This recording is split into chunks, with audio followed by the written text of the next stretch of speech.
How y'all doing? Good, how are you? Good. Great. All right. Questions. I want to begin with getting Jabril back, what that means to the defense. It's good to get him back into the building and just seeing where he's at, and then obviously just having him around the guys, uh, Jabril, and just the things that he brings to us in the defense. Some communication struggles in the last game. To what do you attribute those struggles? Yeah. So to me, I think really you start with defense. It all starts with what communication.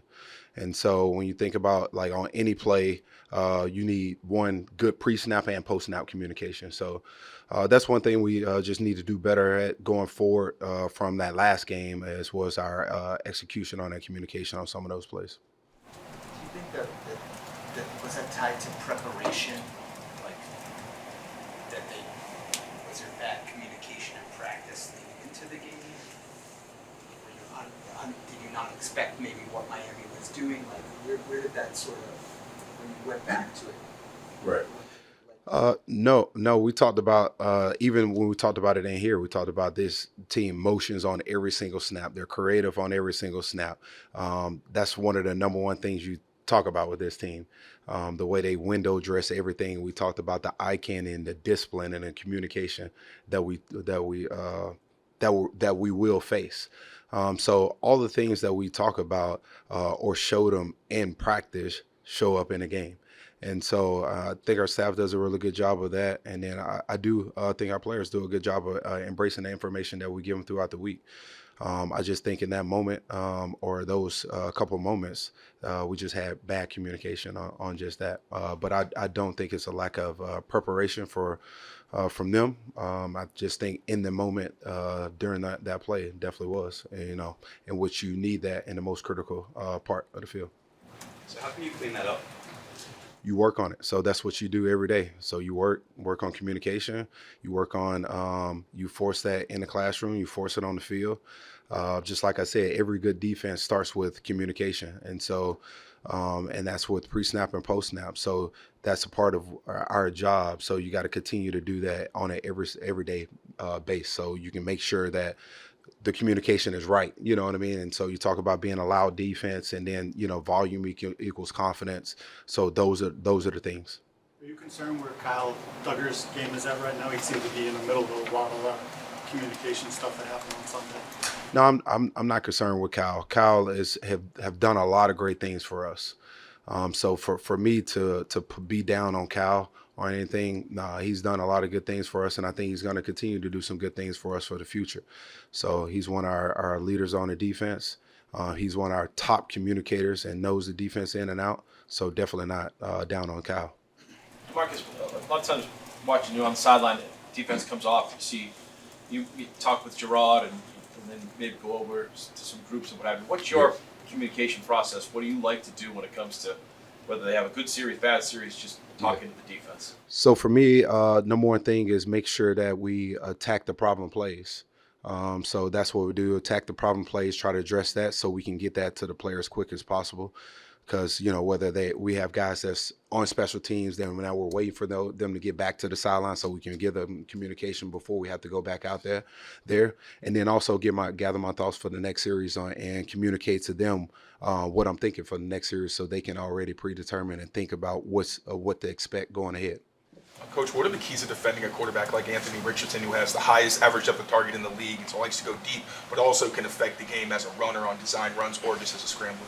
Yeah, I mean, I think for him, you just talk about the effect of being able to run the ball, being able to throw it. I mean, a cannon for an arm, and actually can extend plays. So I think you got to do a good job in making sure you trap the quarterback with your rush, making sure you're accounting for all lanes, and then also you have just a mix of coverage and pressure, and at the same time you got to do a good job of tackling this guy. One guy is not going to be enough, and you got to make sure you wrap their arms, and you got to do a good job of just getting them down, because he's definitely physical, definitely can break tackles. You get him out in space, he can definitely run the ball and run you over, not looking to slide or anything like that. So, like a great running back when he's running the ball, and a great quarterback when he's throwing the ball. I guess to add on Do to you feel like Kyle? Do you feel like his ankle's hindering him at all right now? I think when you're out there on the field, so like I think you ask any NFL player at this point of the season, they're all dealing with something.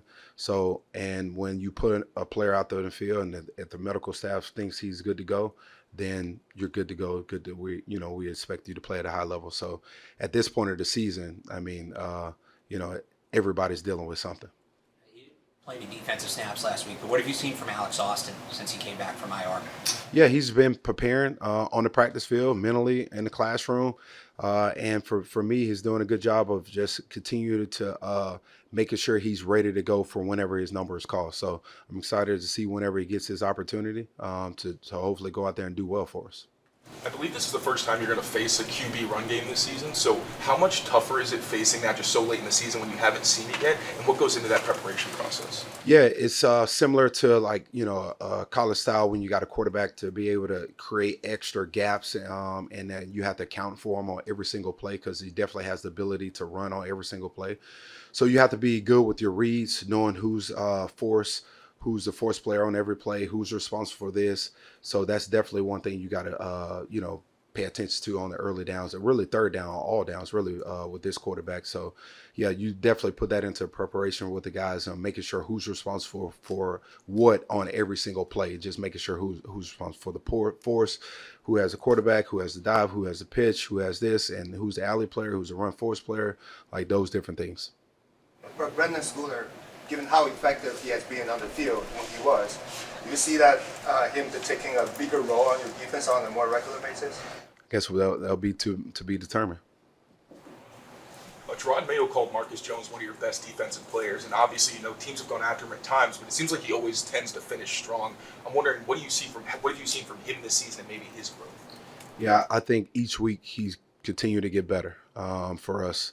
And so that's what we ask for our players, to continue to get better at something. And for him, he's done a good job with whatever we ask him to do from a team standpoint. And I think that's good. And he's building confidence every week within himself. And he's letting it show out there on the field on Sundays.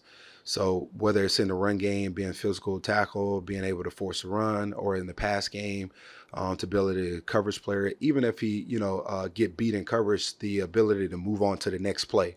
I think that's big for the corner position because it's like everything's not going to be 100%. You're not going to win every matchup you're playing against elite receivers.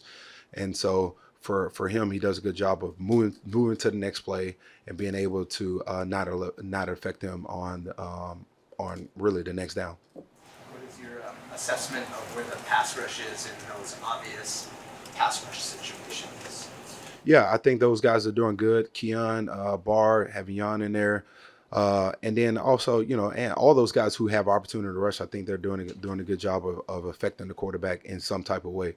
And for us, it's really the marriage of rush and coverage. Good amount of these quarterbacks you face, the ball is coming out super fast. Even when you look out last week, I mean, the fastest in the league, almost up under 2 seconds.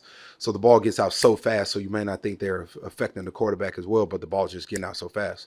So how do you do that? Push the pocket, get your hands up, look for batted balls, those different things to affect the quarterback. It's really not all about sacks. It's about really the different ways, like which I just said, pushing the pocket, hands up, getting in front of the quarterback, flushing them out at times, those different things where even if you put the linemen into the quarterback's lap, those are all ways you can affect the quarterback too.